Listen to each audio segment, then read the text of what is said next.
Hey guys, welcome to another episode of Muscle Talk with Jason. So I want to share an interesting and probably somewhat controversial tip with you today when it comes to leg training, specifically when it comes to squats.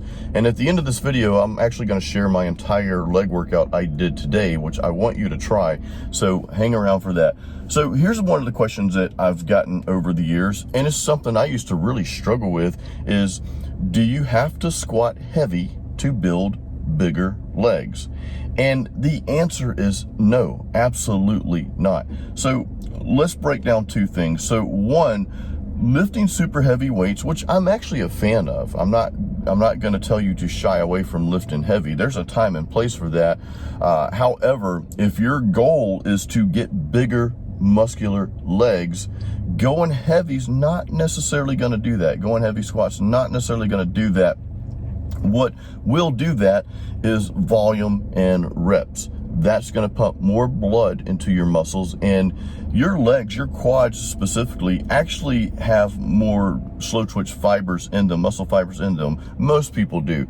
So those muscles are actually going to respond better because of that to the higher reps, to the higher volume, overall volume, as opposed to going heavy. And now if you go heavy on squats, yeah, you'll gain strength. But remember, strength and muscle mass are two different things. You know, you will gain one with the other, but one will always precede the other depending on how you train. So hopefully that makes sense.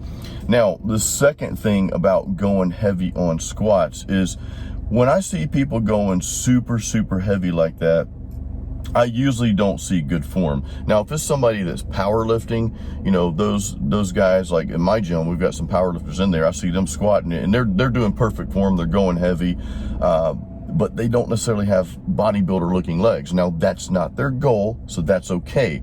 So I'm talking to you as someone whose goal is to build the muscle tissue, to have awesome looking legs. You want some strength too. You're always going to get one. If you're training for muscle mass, you're going to get strength, but the muscle mass is going to precede that if that's what you're training for, depending on how you train. So those are the things I wanted to just kind of talk to you about when it comes to squats. Now, one of my personal failures, actually two failures I will share with you. When I was young, when I was just starting out lifting weights and all that, this is back in the late 80s, early 90s, I did not squat. I tried it a few times. It never felt natural, but that's because I didn't learn how to properly squat. Now, fast forward a few years later, after that, when I was probably in my mid-20s, I started to squat, but I had this thing in my head that I just got to go heavy, bro. Got to do heavy squats, you know? So I was going heavy. I think I was squatting up to 405, you know, at one point, which to some of you that's heavy, to some that's, you know, just that's your normal weight. To each their own, right? Some people are just naturally stronger than others, but I would try to go heavy, or I would go heavy, but come to find I was not squatting properly going heavy like a lot of people I see now. I had somebody watch me one time. I said, dude, just watch my squat and just tell me how I'm doing. I thought I was breaking parallel on this, but come to find I was not. My buddy watched me. He's like, dude, you're not even coming anywhere close to parallel. I'm like, well, that's crazy, you know, because I feel like I am. The problem is you've got so much weight on your back, you move 2 inches and you feel like you're going, you know, down a lot further than you are. So a side note, if your squats are questionable, it's good to have someone like a professional or trainer, someone that knows what they're doing, to watch you and, you know, look at your form and tell you how deep you're going and that sort of thing. So those are my two mistakes I've made with squats over the years. Now, lately, and for the past many years, I have been squatting, you know, going at least parallel, just going a little bit lower than that. There was a time I was going just all the way down, but I don't feel like that's conducive to building big legs. That's just, you know, I don't know what that does, to be honest with you. But breaking parallel or going at least parallel, you're going to constantly have those muscles engaged throughout the rep. And that's just it. You don't want to stop before parallel, because I feel like that puts more pressure in your lower back. You're stopping before you should, and then you're trying to push that weight back up. You've got to get those muscles engaged, and dropping to parallel or a little below parallel is going to do that. And you're not always going to be doing that with super heavy weight. So here's the deal. Back off of the weight a little bit, do a proper squat. and force those muscles to do the work. Don't just lift the weight from point A to point B. Again, we're talking about building muscle versus getting stronger. If your goal is just strength, then hey, squat heavy, you know, get some powerlifting routine, and don't bother with a bodybuilding style workout, because that might hinder you from getting stronger. You know, again, they both will happen. You'll get stronger and you'll build muscle, but one will precede the other. If you're training for strength and that's your goal and that's the style you're training for, you'll build some muscle, but your strength is going to precede that. You know, so you kind of have to focus on one or the other at different seasons of your lifting. Okay, so the workout today I did, this is going to be cool. I started out with 5 sets of leg extensions. I did 3 kind of warm-up sets, and then those last 2 sets were really my working sets, which I went heavier, but I did drop sets on each one. Now I say heavier, I did 5 sets of 15 reps. Okay, so when I say heavier, it's just the 4th and 5th set were a lot heavier than the first 3. The first 3 were very moderate, not trying to burn out, not, you know, just kind of getting those muscles and knees warmed up. But those last 2 sets 4 and 5, were heavier, still hitting 15 reps, and then doing a drop set right after that, dropping the weight about 30%. Then I headed over to the squats. So at this point, I like to pre-exhaust my quads and also kind of do like a pre-exhaust / warm-up before I squat. So then I went over and I did 5 sets of squats. I did 5 sets of 10 reps. 10 reps, to me, in my opinion, and for me, has been kind of like a magic number for squats. My muscles feel just awesome after doing 10 reps.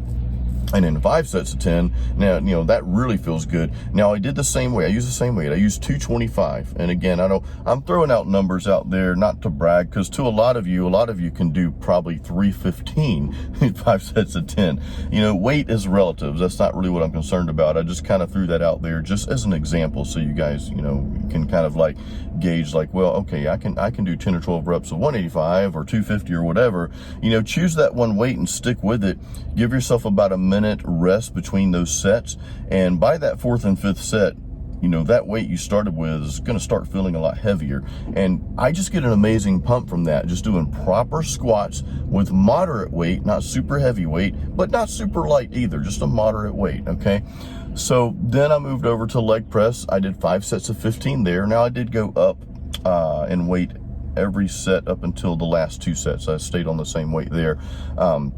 The thing about leg press, one of the mistakes, like the common mistake I see all the time, is people just load that thing up and then they only go down a couple of inches. It's like we talked about with squats. You've got a lot of weight on that thing, so when you do a rep, or what you think is a rep, you think you're going lower because the weight's so heavy, but you're not. Again, get somebody that's going to be honest with you to watch you, or film yourself.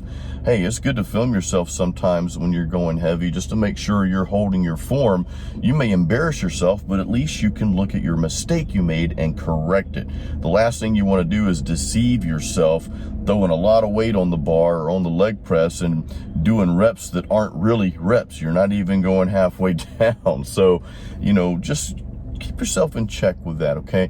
So after that, we have a hammer strength leg curl machine, plate loaded leg curls you kind of lean over on. So I did that, single leg curls, and I supersetted that with some calf raises. And I did 5 rounds of that. I think for the leg extensions, I only did about 10 reps. Leg extensions, I do anywhere from like 8 to 12 reps.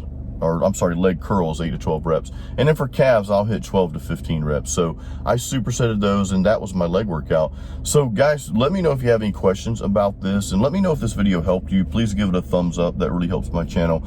Also, I've got some links in the YouTube description. One of those links goes to my shop, where I've got some programs that you can start. I've got one right now that caters to getting leaner, and I know the summertime's here, so a lot of you want to get leaner. I've got another program that does cater to more, you know, muscle mass gain. So just choose the one that's relevant to your goal right now, or pick up both. You know, do one program now. They're 12 weeks long. Do one now.